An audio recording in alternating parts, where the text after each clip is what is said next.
अब कम्युनिकेशन संचारना माध्यमનો સંદેશ પ્રેક્ષકથી પ્રાપક સુધી પહોંચાડવા માટે જે માર્ગ અથવા માધ્યમ વપરાય છે તેને ચેનલ ઓફ કમ્યુનિકેશન કહેવાય છે. ચેનલ એ સંચારની પ્રક્રિયામાં બ્રિજ તરીકેનું કાર્ય કરે છે. યોગ્ય ચેનલની પસંદગી સંચારને સફળ કે નિષ્ફળ બનાવી શકે છે. સરળ શબ્દમાં ચેનલ એટલે કે સંદેશ પહોંચાડવાનું માર્ગ. સંચાર માધ્યમના પ્રકારો. સંચારના માધ્યમો મોટાભાગે બે મુખ્ય વર્ગોમાં વહેંચી શકાય છે. ઔપચારિક એટલે કે ફોર્મલ અને અનૌપચારિક એટલે કે ઇન્ફોર્મલ. ઔપચારિક માધ્યમમાં સંસ્થા દ્વારા નક્કી કરાયેલા સત્તાવાર માર્ગો પર આધારિત છે.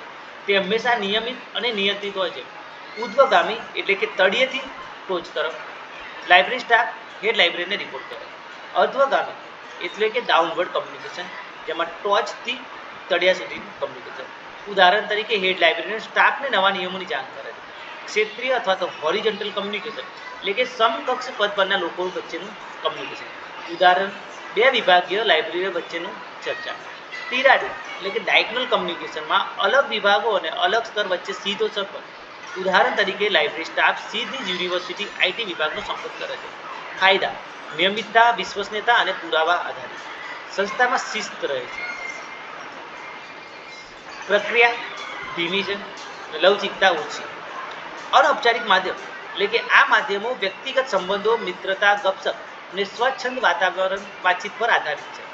ગ્રેપવાઇન કમ્યુનિકેશન તરીકે પણ ઓળખાય છે. પ્રકારોમાં સિંગલ થ્રેડ એટલે કે ABCD ક્રમમાં માહિતી ફેલાય છે. ગોસિપ એક વ્યક્તિ અનેક લોકોને માહિતી આપે છે. પ્રોબેબિલિટી એટલે કે એક વ્યક્તિ રેન્ડમ તરીકે માહિતીની વહેંચણી કરે છે. ક્લસ્ટર એક વ્યક્તિ પસંદ કરેલા કેટલાક લોકોને જ માહિતી આપે છે. ફાયદા જોવામાં આવે તો ઝડપી છે, સ્ટાફ વચ્ચે સારા સંબંધો બને છે, લવચિક અને અનૌપચારિક છે. ગેરફાયદામાં જોઈએ તો અફવા અને ખોટી માહિતી ફેલાઈ શકે છે. વિશ્વસનીયતા ઓછી છે, પુરાવો રહેતો. ચેનલ્સના અન્ય વર્ગીકરણ જોઈએ તો મૌખિક ચેનલ એટલે કે સામે વાતચીત, ફોન તથા લિખિત ચેનલ એટલે કે પત્ર, નોટિસ, રિપોર્ટ, ઈમેલ દ્વારા કમ્યુનિકેશન.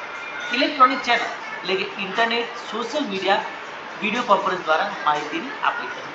દ્રશ્ય ચેનલ એટલે કે પોસ્ટર, ચાર્ટ, સાઇનબોર્ડ, પ્રેઝન્ટેશન દ્વારા